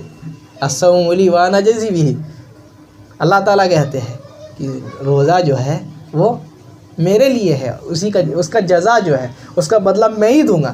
اور اللہ تعالیٰ جو چاہے وہ بدلہ دے سکتا ہے. ایک روزہ کے بدلے اللہ تعالیٰ جنت میں بھی کسی کو بھی دے سکتا ہے. کتنی فضیلت ہے، ٹھیک ہے. تو یہ روزہ، نماز اور روزہ کا یہ ہے. کہتے ہیں کہ اگر یہ کر لیے تو، اور 1-2 چیز گناتے ہیں. کہتے ہیں وَأَحْلَلْتُ الْحَلَالَ وَحَرَّمْتُ الْحَرَامَ، اللہ کے رسول صلی اللہ علیہ وسلم جو حلال چیزیں ہیں جس کو اللہ تعالیٰ نے حلال کر دیا ہے، ٹھیک ہے، اور جس کو اللہ تعالیٰ نے حرام کر دیا، ان کو جو حلال ہے ان کو حلال سمجھ لیے، اور جن کو حرام کر دیا اللہ تعالیٰ ہم حرام سمجھ لے، ٹھیک ہے. ادخلوا الجنہ، کہ ہم جنت میں داخل ہوں گے. کیا مطلب ہوا اس کا؟ کہتے ہیں حلال کو حلال کہنے کا مطلب کیا ہے؟ اللہ تعالیٰ نے بہت ساری چیزوں کو حلال کہہ دیا، کوئی کہہ نہیں ہم کو حرام لگتا ہے. بقرہ عید ہوتا ہے، نہیں کیا ہے جانور کو فالتو میں کیوں ذبح کرے؟ ارے جو خالق ہے وہ بول دیا ہے کہ حلال ہے، اس سے زیادہ تم کو اس کے مخلوق کی فکر ہو گئی ہے. بہت سارے آج کل ہو گئے ہیں جو کافی لوگ سے متاثر ہو گئے ہیں، ان کے دماغ میں ان کے خیالات بیٹھ گئے, کہتے ہیں نہیں ہم کو اچھا نہیں لگتا, ہم اس کو صحیح نہیں سمجھتے. تمہارے صحیح سمجھنے سے نہیں سمجھنے سے کیا ہوتا ہے؟ یہ تو اللہ تعالیٰ نے کافی لوگ کو کے بارے میں فرمایا, انما النسیء زیادۃ فی الکفر. جو چیز کو اللہ تعالیٰ نے حرام کر دیا ہے, جو چیز کو اللہ تعالیٰ نے حلال کر دیا اس کو بدل دینا, حلال کو حرام کر دینا, حرام کو حلال کر دینا, یہ تو کفر میں زیادتی کا سبب ہے. انما النسیء زیادۃ کفر یحلون عاما ویحرمون عاما. کیا کرتے تھے وہ لوگ, کافی لوگ ایک مہینہ کو کیا کرتے تھے, حلال کر دیا, اس میں بہت موج مستی کریں گے, حلال ہے حلال ہے. اور ایک کو حرام کر دیا, نہیں اس میں کچھ نہیں کریں گے, اپنے من مرضی سے بس. یہ تو کافی لوگ کا طریقہ. تو جو اللہ تعالیٰ حلال کر دیے اس کو حلال سمجھنے لے گا, ٹھیک ہے, اور جو حرام کر دیے اس کو حرام کر دیتے ہیں. اللہ تعالیٰ قرآن میں فرماتے ہیں الذین آتیناہم الکتاب یتلونہ حق تلاوتہ اولئک یؤمنون بہ, کہ جو اللہ تعالیٰ جن کو کتاب دی ہے وہ لوگ اس کتاب کی اچھے سے تلاوت کرتے ہیں, جیسا کہ اس کا تلاوت کرنے کا حق ہے ویسے ہی تلاوت کرتے ہیں جیسے تلاوت کرنے کا حق ہے, اور اس پر ایمان لاتے ہیں. ٹھیک ہے. اس آیت کے تفسیر میں عبداللہ ابن عباس, عبداللہ ابن مسعود کہتے ہیں کہ جس چیز کو اللہ نے حلال کر دیا ہے اس چیز کو حلال سمجھا. یحلون حلالہ ویحرمون حرامہ ولا یحرفونہ. کیا جو چیز کو اللہ تعالیٰ نے حلال کر دیا اس چیز کو حلال سمجھنا, جس چیز کو حرام کر دیا ہے اس چیز کو حرام سمجھنا, یہی اللہ تعالیٰ نے صفت بتائی دی ہے, یہی وہ لوگ ہیں. اور اللہ تعالیٰ نے اچھے لوگوں کی صفت بتا دی, جنتی لوگ کی صفت کیا بتا دی ہے, الذین یتبعون الرسول النبی الامی الذی یجدونہ مکتوبا عندہم فی التوراۃ والانجیل.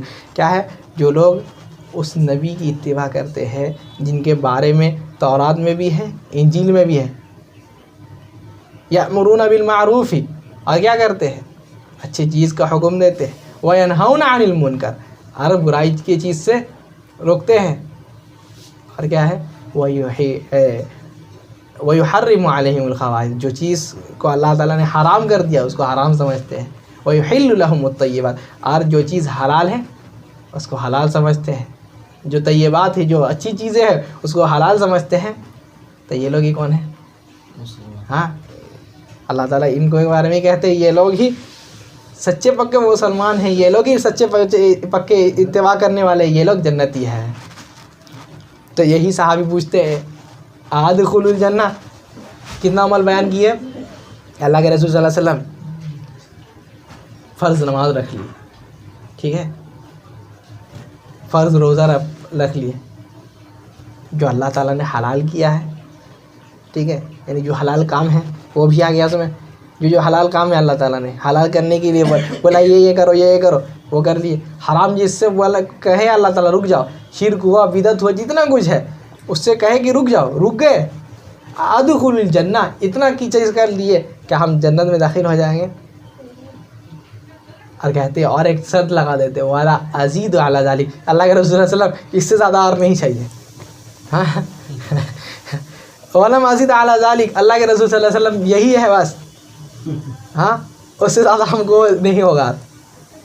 غریب بھی ہے, زکوٰۃ فرض نہیں ہوا, حج بھی نہیں فرض ہوا, ہاں, اسلام لے آئے, نماز پڑھ لے رہے ہیں, روزہ آئے گا روزہ رکھ لیں گے, غریب فقیر ہے, یہ صدقہ اور زکوٰۃ اور حج کا یہی نہیں ہے بس. اس سے زیادہ ہم کو نہیں چاہیے.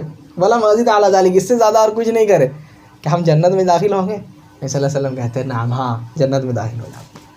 تمہارے اوپر جب کچھ فرض نہیں ہے تو جنت داخل ہو جاؤ گے. یا دوسری روایت میں آتا ہے نبی صلی اللہ علیہ وسلم اس کو دکھا کے کہتے ہیں من سر ان ينظر الى رجل من اہل الجنت فلینظر الیہ, کہ جو چاہتا ہے کہ جنتی آدمی کو دیکھے تو اس آدمی کو دیکھے. اور وہ صحابی جنت کی بشارت ان کو دنیا میں مل گئی. کیوں؟ جو فرض اللہ تعالیٰ نے کیا ہے, جس چیز کو حلال کیا ہے اس چیز کو کرنا, جس کو حرام کر دیا ہے اس چیز سے سمجھ میں یہ آتا ہے کہ جو چیز اللہ تعالیٰ نے حلال کر دیا ہے اور جس چیز کو اللہ تعالیٰ نے حرام کر دیا ان کے اوپر عمل کرنا, ان کو مان لینا, یہ جنت میں داخل ہونے کا ایک ذریعہ ہے. اس کے بعد آخری حدیث انشاءاللہ، اس کے بعد ہم لوگ رک جائیں گے. اس کے راوی ابو مالک ہے، ابو مالک الاشعری. ان کے نام میں بہت اختلاف ہے. اب عرب والے لوگ کیا ہوتے تھے کہ کنیت سے بہت آدمی لوگوں کو بلاتے تھے. یعنی ٹائٹل سمجھ لیجئے ان کے بیٹے کا نام مالک ہے تو ان کو کیا بلائیں گے؟ ابو مالک. کسی کا بیٹا کا نام عبداللہ ہے تو وہ کیا بولیں گے اس کو؟ ابو عبداللہ. یہ کنیت ہے. تو کنیت سے بلاتے یہاں تک کہ نام ہی بھول جاتے. اتنا وہ لوگ کنیت اور لقب سے پکار دے کہ آدمی کا اصل نام کیا ہے وہی بھول گئے. تو اس وجہ سے ان کے نام میں بہت اختلاف ہے. کوئی بولتا حارث نام ہے، کوئی بولتا عاصم نام ہے، کوئی بولتا کعب نام ہے، عمرو نام ہے. تو اس وجہ سے ان کے نام میں بہت اختلاف ہوا. اسی وجہ سے یہ خراب عادت تھی ان لوگوں کی. ٹھیک ہے، ایک اچھی عادت بھی ہے اور ایک خراب عادت بھی ہے. بچہ کا نام تو پتہ چل گیا لیکن باپی کا نام بھول گیا. تو ایسا نہیں، دونوں میں یہ رہنا چاہیے. تو یہ ابو مالک، ٹھیک ہے، اشعری. بہت ساری یہ بھی بہت سارے روایت کرتے ہیں حدیثیں. کچھ اس میں سے گنا دیتے ہیں جو یہی صرف روایت کرتے ہیں اور نہیں کرتے. یا نبی صلی اللہ علیہ وسلم کی ایک حدیث روایت کرتے ہیں جس میں نبی صلی اللہ علیہ وسلم فرماتے ہیں لَيَكُونُنَّ مِنْ أُمَّتِي أَقْوَامٌ يَسْتَحِلُّونَ الْحِرَّ وَالْحَرِيرَ وَالْمَعَازِفَ، کہ میرے امت میں، بخاری کی حدیث ہے، میری امت میں کچھ لوگ ایسا پیدا ہوں گے یعنی قیامت کے قریب یستحلون الحر، جو لوگ ریشم کو یعنی سلک، ریشم سلک کہتے ہیں نا، سلک، اس کو حرام ہے مردوں کے لیے، اس کو حلال کر لیں گے، حلال سمجھیں گے، نام بدل دیں گے. لیکن نہیں، سلک ہے ہی، ریشم نہیں ہے. یا پھر کوئی اور نام دے دیں گے، بولیں گے کہ نہیں ریشم نہیں ہے، اور اس کو پہننے لگیں گے، ایسے کریں گے. ٹھیک ہے. اور کیا ہے؟ والخمر، شراب کو بھی بولیں گے نہیں شراب پینا حرام ہے، بیئر پینا تو حرام نہیں ہے نا. مطلب نام ہی بدل دیا. وہ وائن بولے گا، بولے کہ ٹھیک ہے شراب پینا حرام ہے، بیئر پینا حرام ہے، ہم وائن پی رہے ہیں. تو ایسے کر کے حلال کر دے گا شراب کو بھی. والمعازف، تیسری چیز گانے بازوں کو بھی حلال کر دے گا. تینوں چیز حلال کر دیا. اللہ تعالیٰ اس پر عذاب نازل کریں گے. خیر اس حدیث میں پورا نہیں جاتے. اس کے بعد اور ایک حدیث جو ہم لوگ کے سامنے ہے وہ بھی حدیث یہی روایت کرتے ہیں. ٹھیک ہے. اور ایک چیز نبی صلی اللہ علیہ وسلم فرماتے ہیں اربعن، چار چیزیں ایسی ہے فی امتی، میرے امت میں چار چیزیں ہمیشہ رہیں گی جو جاہلیت کا یہ ہے. ٹھیک ہے، آثار اس میں نبی صلی اللہ علیہ وسلم گناتے ہیں. یہ بھی روایت کرنے والے یہی صحابی. اچھا، یہ صحابی جب مرنے لگے تو ان کے ایک شاگرد آتے ہیں ان کے پاس، تو وہ سنتے ہیں کہ ان سے وہ کہتے ہیں، اور سب کو خطاب کر کے کہتے ہیں یا سامع الاشعریون، اشعری تھے یہ، یعنی اشعر کے قبیلے سے تھے. تو سب کو خطاب کر کے کہتے ہیں اے اشعری لوگ سن لو، اے اشعری لوگ سن لو، لیبلغ الشاہد منکم الغائب. نبی صلی اللہ علیہ وسلم جو حدیث فرمائے یہی بات فرماتے ہیں، جو سن رہا ہے، جو یہاں ہے موجود وہ تو سن لیا ٹھیک ہے، جو نہیں سنا ہے اس کو پہنچا دے. جو نہیں سنا ہے، جو یہاں سنا ہے، جو نہیں سنا ہے ان تک پہنچا دے کہ ہم نبی صلی اللہ علیہ وسلم سے سنیں. کیا سنیں؟ نبی صلی اللہ علیہ وسلم کہتے ہیں یہ جو دنیا ہے وہ کیسی ہے کہ حلوۃ، دنیا کی مثال کیا ہے؟ حلوۃ الدنیا مرۃ الآخرہ، کہ دنیا کی مٹھاس، یعنی جو دنیا میں اچھی سی زندگی گزار لیا، موج مستی کر لیا، تو کیا ہے؟ مرۃ الآخرہ، آخرت اس کی کڑوی ہو جائے گی. یہاں پہ جو چاہ رہا دل کر لے رہا، ناچ رہا ہے، گا رہا ہے، پی رہا ہے، ایک دم گھوم رہا، جو چاہ رہا کر لیا. اب کیا ہے؟ میٹھا زندگی تو گزار لیا بہت ایک دم ایسے. مرۃ الآخرہ، آخرت اس کی کڑوی ہو گئی، آخرت اس کی کڑوی ہو گئی، یعنی آخرت میں برباد ہو گیا. وَمُرَّةُ الدُّنْيَا کہتے ہیں، وَمُرَّةُ الدُّنْيَا حُلْوَةُ الْآخِرَةِ. جو دنیا میں کڑواہٹ سے یعنی کڑواہٹ سے گزار لیا جو دنیا اب آدمی شریعت پہ چڑھے تو مزہ کیسے آئے گا بھائی؟ وقت ہو گیا نماز پڑھنے چلو، دل کر رہا نہیں تھوڑا ناچ لے، گانا سن لے, تھوڑا گھوم پھر لے. تو شریعت کا جب آدمی عمل کرے گا تو اس کو یہ دنیا میں مزہ ہی آئے گا. مزہ کیسے اٹھا پائے گا؟ ہاں, سب کچھ یہ ہے. جو دنیا کا کرواہٹ سہ لے گا, جس کا دنیا کڑوا ہو گیا, اللہ کے اس میں عدم پابند رہ گیا, جو حرام کیا اللہ تعالیٰ اس سے بچ گیا, ٹھیک ہے, تو کیا ہے اس کی آخرت جو ہے کیا ہو جائے گی؟ میٹھی ہو جائے گی. یعنی وہ بہت آرام سے, جیسے مٹھائی آدمی آرام سے کھا لیتا ہے نا, رسگلہ آ گیا تو دبا لیتا ہے, ویسے ہی آخرت بھی آرام سے کٹ جائے گا اس کا. یہ صحابی وہ کہتے ہیں یہ بات نبی صلی اللہ علیہ وسلم سنے. اچھا, روایت کرتے ہیں, کہتے ہیں الطہور شطر الایمان. نبی صلی اللہ علیہ وسلم سے ہم سنے کہ طہارت آدھا ایمان ہے. طہارت آدھا ایمان ہے. اچھا, آدھا ایمان کیا ہے اس سے مراد؟ بہت سارے بہت معنی بیان کرتے ہیں, لیکن ہم چھوٹا کر کے بتاتے ہیں. دل کی پاکی, ٹھیک ہے, دل کی پاکی اور جسم کی پاکی, دونوں چیز اس میں آتی ہے. دل کی پاکی مطلب اپنے دل کو شک و شبہ سے بچا لے, گندے خیالات سے بچا لے, ٹھیک ہے, برے چیزوں سے بچا لے, اور کیا ہے اپنے آپ کو مخلص بنا لے, اپنے دل میں اخلاص پیدا کر لے, ٹھیک ہے. اس سے کیا ہوگا؟ شطر الایمان. اور اللہ سے دعا کرتے رہے, محنت کرتے رہے اپنے آپ پر, ایسا کر کے ہو جائے گا. کہتے ہیں اور کیا ہے, بدن کی ناپاکی سے بھی بچے, ٹھیک ہے, خراب چیزوں سے بھی بچے, اپنے آپ کو ہمیشہ پاک رکھے. اللہ تعالیٰ یہی بات فرماتے ہیں فیہ رجال یحبون ان یتطہروا, کہ کچھ لوگ ہیں جو پاکی کو پسند کرتے ہیں. واللہ یحب المتطہرین, اللہ تعالیٰ پاک لوگوں کو پسند فرماتا ہے. تو دونوں پاکی اس سے مراد ہے. تو جب دونوں پاکی سے آدمی رہے گا, دونوں پاکی میں رہے گا, تو یہ اس کا آدھا ایمان مکمل کرنا ہے. کہتے ہیں نبی صلی اللہ علیہ وسلم آگے, والحمدللہ تملأ المیزان, والحمدللہ تملأ المیزان وسبحان اللہ والحمدللہ تملأان. کہتے ہیں الحمدللہ, یہ جو لفظ ہے الحمدللہ کہنا, یہ میزان کو یعنی ترازو کو بھر دے گی. یعنی الحمدللہ کوئی کہہ دے تو کیا ہے اس کا ترازو بھر جائے گا. یعنی کوئی اگر دل سے اگر کہہ دے, کسی کو دکھانے کے لیے نہیں کہ ہاں یہ بندہ اچھا ہے الحمدللہ بولا, ایسا نہیں, کسی کو دکھانے کے لیے نہیں, الحمدللہ صرف اللہ کو دکھانے کے لیے, اللہ کے لیے کہہ دے بس. کیا ہے تملأ المیزان, ترازو کو بھر دے گا. اچھا, ترازو کیسا ہوگا؟ نبی صلی اللہ علیہ وسلم ترازو کے بارے میں کہتے ہیں کہ یوضع المیزان یوم القیامہ, قیامت کے دن میزان کو رکھا جائے, ترازو کو. اب یہ ترازو ہم لوگ کے ترازو جیسا نہیں ہوگا, ٹھیک ہے, ترازو کہہ دیا اس پر ایمان لانا ہے, کیسا ہوگا نہیں معلوم, ٹھیک ہے. کچھ جو آیا ہے بعد حدیث میں وہ اس کو ماننا ہے. کہتے ہیں نبی صلی اللہ علیہ وسلم یوضع المیزان یوم القیامہ, قیامت کے دن ترازو کو رکھا جائے گا. وہ کیسا ہوگا؟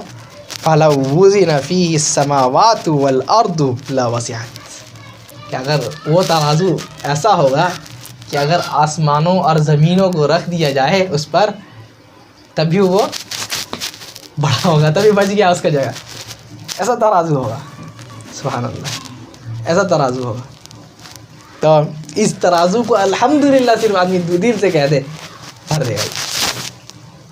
اللہ تعالیٰ کا کتنا بڑا کرم ہے, کتنا رحمت ہے, کتنا فضل ہے کہ آدمی صرف الحمدللہ کہہ رہا ہے دل سے, کیا اللہ تعالیٰ اس کا پورا ترازو بھر دیے, جس سے دنیا بھی نہیں بھرتا, اس ترازو کو اللہ تعالیٰ بھر دے گی. اس کے بعد وہ بھی کہتے ہیں سبحان اللہ, سبحان اللہ کہنا, ٹھیک ہے, الحمدللہ دونوں ایک ساتھ کہنا, ٹھیک ہے. جو آسمان اور دنیا یا یہ دونوں ترازو کو بھر دینا, ایسا اس کا نیکی ہے, اتنا نیکی اس کو ملے گا. اور اللہ تعالیٰ, اللہ کے نبی صلی اللہ علیہ وسلم نے فرمایا کہ احب کلمتان خفیفتان علی اللسان ثقیلتان فی المیزان حبیبتان الی الرحمن. دو کلمہ ایسا ہے جو بہت آسان ہے, اگر منہ سے آدمی کہے بہت آسان ہے, ثقیلتان فی المیزان, لیکن کیا ہے اگر ترازو میں رکھے تو بہت بھاری ہے, بہت اس کا یہ ہے ویٹ ہے. وہ حبیبتان الی الرحمن, اور اللہ تعالیٰ اس کو بہت زیادہ پسند کرتے ہیں. کیا ہے؟ سبحان اللہ و بحمدہ سبحان اللہ عظیم. اللہ تعالیٰ پاک ہے اور اس کے لیے حمد ہے, اور اللہ تعالیٰ پاک ہے اس کے لیے ساری عظمتیں ہیں. یہ اگر کہہ رہے سبحان اللہ و بحمدہ سبحان اللہ العظیم، اللہ تعالیٰ کو بہت پسند ہے اور یہ میزان ترازو میں بہت بات ہے. ٹھیک ہے. اس کے بعد پھر نبی صلی اللہ علیہ وسلم کہتے ہیں والصلاۃ نور، نماز نور ہے. کیا مطلب نماز نور ہے؟ نبی صلی اللہ علیہ وسلم اپنی ایک حدیث میں فرماتے ہیں من حافظ علیہا، کہ جو 5 وقت نماز کی حفاظت کرے گا کانت لہ نور، تو یہ جو ہے نماز اس کے لیے نور ثابت ہوگا. قیامت کے دن ہی وہ چمکے گا. قیامت کے دن اندھیرا رہے گا. وجمع الشمس والقمر، اللہ تعالیٰ سورج اور چاند کو ایک جگہ جمع کر کے جہنم میں ڈال دیں گے. ٹھیک ہے، اس کو جہنم میں ڈال دیں گے. اب دونوں ہی ختم ہو گیا، اندھیرا پورا. روشن کیا ہوگا؟ آدمی کا نیکی سے روشن ہوگا. ٹھیک ہے. تو جتنا بھی روشنی آئے گا، نور آئے گا، کس وجہ سے آئے گا؟ آدمی جو نیکی کیا ہے اسی وجہ سے اس کا نیکی وہ روشن ہوگا. اور آگے فرماتے ہیں ٹھیک ہے والصدقۃ برہان، یہ جو صدقہ کرنا ہے یہ برہان یعنی دلیل ہے ایک طرح کا. کیا مطلب؟ کہ آج آدمی صدقہ کرے گا تو قیامت کے دن دیکھے گا کہ ہاں دیکھو اللہ تعالیٰ کو بولیں گے اللہ تعالیٰ ہم آپ کے راستے میں صدقہ کیے تھے. اگر دل سے کیا ہوگا تو، اگر اللہ کے تعالیٰ کے لیے کیا ہے تو دکھائے گا اللہ تعالیٰ آپ کے لیے صدقہ کیے تھے. تو اس سے کیا ہوگا؟ قیامت کے دن جو یہ ہوگا کہ اللہ تعالیٰ بہت کی شر سے بچا لیں گے. ٹھیک ہے. تو بہت سارے اس سے بتا لیں گے. اور کیا ہے نبی صلی اللہ علیہ وسلم فرماتے کل امرئ فی ظل صدقتہ یوم القیامہ، قیامت کے دن ہر آدمی اپنے صدقے کے سائے میں رہے گا اور یہ صدقہ جنت میں آدمی کو داخل کر لے گا. اس میں ایک واقعہ بھی ہے انشاءاللہ پھر بعد میں سنائیں گے، وقت نہیں ہے. اور نبی صلی اللہ علیہ وسلم کہتے ہیں والصبر دیا، صبر کرنا دیا ہے. یعنی دیا مطلب وہ بھی ایک طرح سے نور ہوتا ہے. ہاں لیکن اس کا نور الگ ہے، اس کا نور الگ ہے. ٹھیک ہے. اچھا صبر کس چیز میں صبر کرنا؟ کہتے ہیں صبر جو ہے اس میں کئی چیزیں آتی ہے. صبر پہلا چیز صبر علی طاعت اللہ، اللہ کی اطاعت میں صبر کرنا. ٹھیک ہے. اللہ تعالیٰ کی اطاعت کر رہے ہیں بھائی، نبی صلی اللہ علیہ وسلم کی سنت پر عمل کر رہے ہیں تو بہت کچھ بولیں گے، بہت کوئی ٹوکیں گے. ٹھیک ہے. ارے ابھی کیا عمر ہے کرنے کی، بہت کوئی بولیں گے، لیکن کیا ہے اس میں صبر کرنا. ٹھیک ہے. والصبر علی المعصیہ، اور گناہوں پر صبر کرنا یعنی گناہ سے بچ جانا. تو یہ صبر کرنا ہے. یہ صبر کر لے گا آدمی تو کیا ہوگا؟ یہ صبر بھی جو ہے اس کے لیے کام آئے گا قیامت کے دن. اور نبی صلی اللہ علیہ وسلم آگے فرماتے ہیں والقرآن حجۃ لک وعلیک، اور یہ جو قرآن ہے یہ تمہارے لیے حجت بنے گی یا پھر تمہارے اوپر حجت بنے گی. کیا مطلب ہوا؟ مطلب کہ اس کا ہوا کہ اگر آدمی قرآن کی تلاوت کرے گا، آدمی اس پر عمل کرے گا، اس کو سمجھے گا، اس کا اوپر عمل کرے گا تو کیا ہے یہ جو قرآن ہے اس کے لیے سفارش کرے گا. نبی صلی اللہ علیہ وسلم یہی حدیث میں فرماتے ہیں اپنے اقرأوا القرآن فإنه یأتی یوم القیامۃ شفیعا لأصحابہ، کہ قرآن پڑھا کرو. کیوں؟ کیونکہ یہ اپنے پڑھنے والے کے اوپر سفارش کرے گا قیامت کے اوپر. قیامت کے دن بہت سارے لوگ کسی گناہ کی وجہ سے جہنم کے مستحق ہوں گے، لیکن یہ جو قرآن رہے گا کہے گا اللہ تعالیٰ نہیں ہم اس کو جہنم میں جانے نہیں دیں گے. اللہ تعالیٰ کو بول کر کے یہ انسان کو جہنم سے بچا کر کے جنت میں دے گا یہ قرآن. او علیک، اچھا یہ تمہارے اوپر حجت بنے گا یعنی تمہارے خلاف گواہی دے گا. کب؟ جب اس کو پڑھیں گے نہیں، جب اس کو چھوڑ دیں گے. یہ اللہ تعالیٰ قرآن میں فرماتے ہیں کہ وقال الرسول یا ربی ان قوم اتخذوا هذا القرآن مہجورا، یعنی نبی کہیں گے قیامت کے دن، کیا کہیں گے؟ یا ربی، اے اللہ تعالیٰ میری یہ قوم ہے انہوں نے قرآن کو چھوڑ دیا تھا، انہوں نے قرآن کو چھوڑ دیا. تو جو اللہ تعالیٰ کا قرآن کو چھوڑ دے گا، قرآن بھی اس کے اوپر یہ کرے گا کہ اللہ تعالیٰ یہ نہیں مجھے پڑھا، مجھے یاد نہیں کرتا تھا، میرے اوپر عمل نہیں کرتا تھا، مجھے سمجھتا نہیں تھا. وہ بھی اس کے اوپر وہ خلاف جائے گا اور نبی بھی اس کے خلاف جائیں گے اس کو. تو اللہ تعالیٰ کون بچا سکتا ہے بھائی؟ اب جب اتنے بڑے بڑے چیزیں نبی بھی جب اس کے خلاف بول رہے تو کون بچائے؟ تو کہتے ہیں والقرآن حجۃ لک علیک. آخری بات نبی صلی اللہ علیہ وسلم اس حدیث میں جو فرماتے ہیں کل الناس یغدو فباعن نفسہ فمعتقها او موبقها کہ ہر آدمی صبح کرتا ہے یا پھر شام کرتا ہے تو اس کی دو ہی صفت ہوتی ہے. ایک وہ آدمی جو اللہ کے راستے میں یعنی صبح کرتا ہے تو اللہ کو یاد کرتے ہوئے کرتا ہے, عمل کرتا ہے پورے دن تو اللہ کو خوش کرنے والا کرتا ہے, تو کیا ہے وہ جہنم سے بچ جاتا ہے. وہ جہنم سے بچ جاتا ہے. اپنے آپ کو بیچ کر کے اللہ کو اپنے آپ کو بیچ دیا, ٹھیک ہے, اور جہنم سے بچ گیا. اور کیا ہے بہت سارے لوگ ایسے ہوتے ہیں جو اپنے آپ کو شیطان کے پاس بیچ دیتے. مطلب کیا ہے, خراب کام میں گھس گئے, گناہ میں گھس گئے, گناہ کا کام کرنے لگ گئے تو کیا ہے شیطان کو اپنے آپ کو بیچ دیے تو کیا ہو گیا, جہنم میں چلے گیا. تو یہی نبی صلی اللہ علیہ وسلم اس حدیث میں فرماتے ہیں. بہت ساری چیزیں ذکر کرتے ہیں اور نبی صلی اللہ علیہ وسلم بہت ساری چیز اس حدیث میں گنا دیتے ہیں. اللہ تعالی ہم لوگوں کو عمل کرنے کی توفیق عطا فرمائے. اللہ تعالی ہم لوگوں کو سمجھ بوجھ کی توفیق عطا فرمائے. آمین. سبحانک اللہم وبحمدک ولا الہ الا انت واستغفرک واتوب الیک.